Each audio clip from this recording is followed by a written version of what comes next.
Mavis. Mavis. Madame.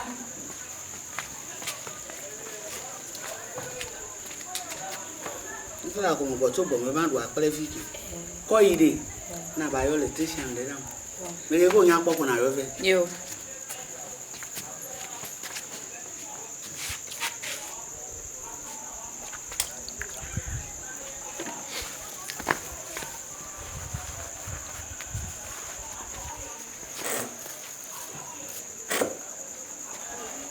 Agolo. Amen.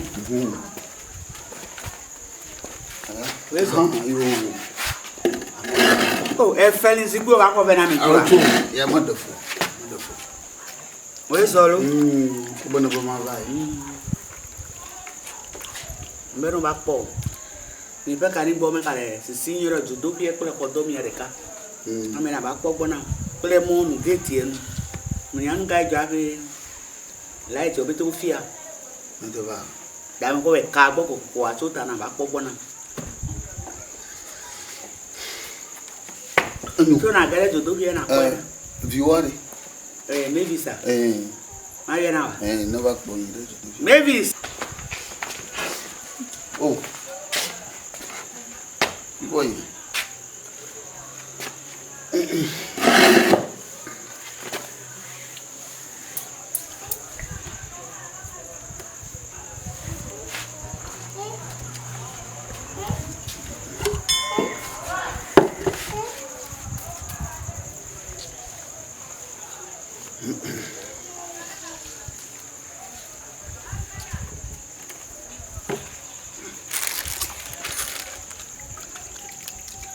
Ngakata bani. Ile ya duka ka upoto.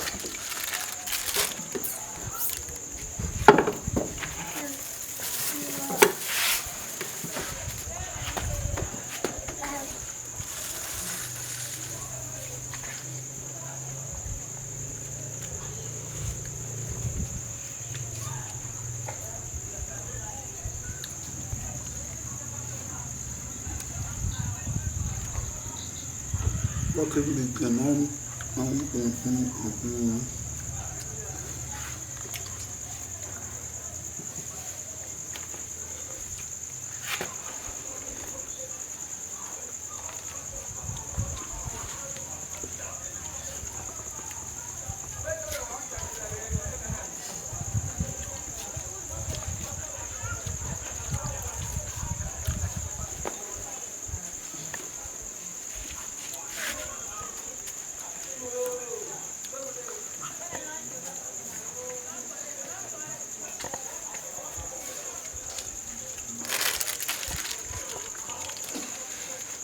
Afeto. What maniere? Amaniore? Afeto. Ma ba juni mo. So. Ti afie na nya. Me se fiore. Ma. Oh. Ma ba nwa ti pa ga to ta no ire gba. Mo ba juni. Awe Fousseni me na anu amoto me veve to na nye. Ya o ba do nyele nu du be ma ko me ma cho nu ma fa ko yi. E ba ko nya pere ko du. Enwa joli, ma re ke ma du mu. Ta gba tutu. Me ga le du le yin ku a. Jo ka kwa. Ela mi amero mi le kia. Kike me nya ngo ko e. E va gere. Ma ko ma mle la. To yin ma mle ti ngwa ma la. Po. Oh. Ko ma mle. Ku. Va gbodo na ma wo. Do hin ava charge mlo. Ya me cho iko me ma ko galo ma cho na de ve na kwa. Ya kwa pala ko du. O Yesu era kala. O Yesu era. Ya, ito. Ahora, no we yin do lo. No, no mi ni ma do. Akle do wala. Akle do wala. Ma ba o to gbegble nu lo. Akle do wala. Ma ba o to gbegble nu lo. Akle do wala. Ko wa ka wa do na mu. Ai ma va no yin la dia. Akla jo yin po, nya ma po. Ma yin ko ma po ko. La dio ma la ko yin. Ya akle le gbe biawa. Akle le gbe biawa. Mi jo fi wa mo po te bo. Mi akla o pe ma o mo po te bo. Aka na le tu ko ga mo va ire ju du bia. Aka gbe. Mi ta ma dre ma. Aka si di o. Ele si di bladre. Enyo me ka le dore ke wa na ngbo. O ma ka wa dore ke na mo se aleske no ke du mele. Ko ba ko no du le yin me gbe yi. Sigbi ke ma glo be gere ko me de. Na wa dore na me na wa finye no be le ko me. Après toi quoi on m'a pas ordonné.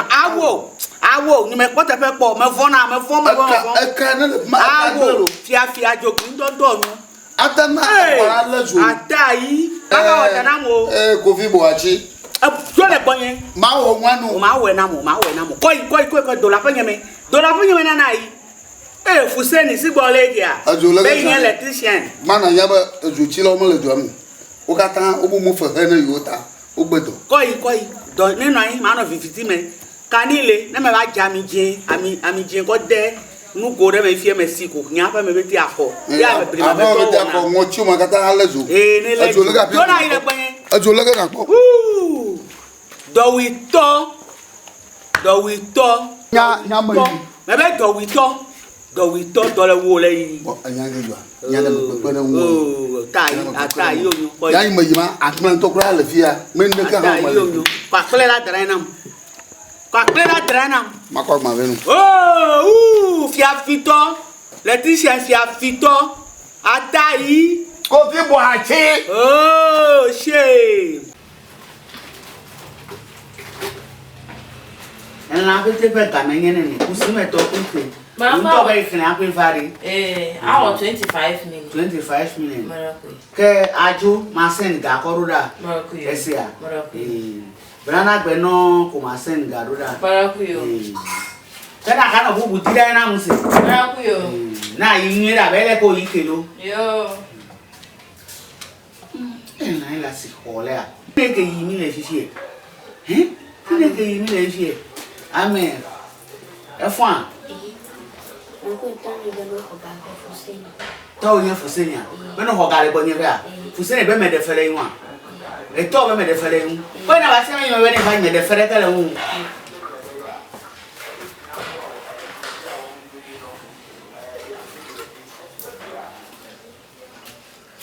Nimo goma bala pada ma. O goma na bala pada.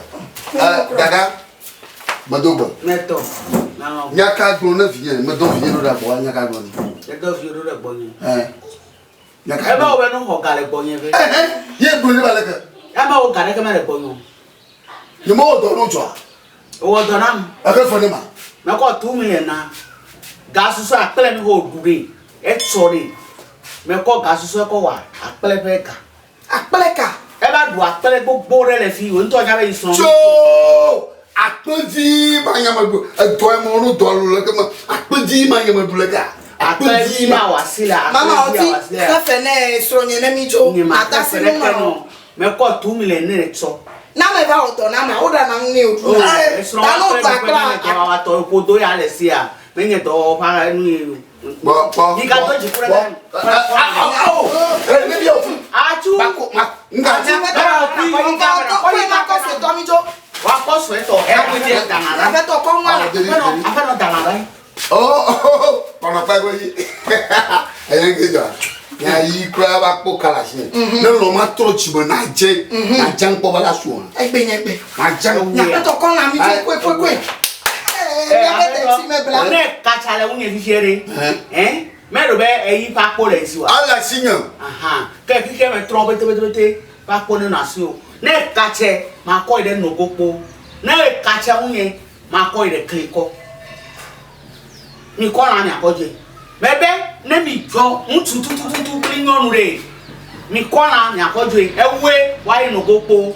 Afe no wa ide kliko. Je gbogbo fun.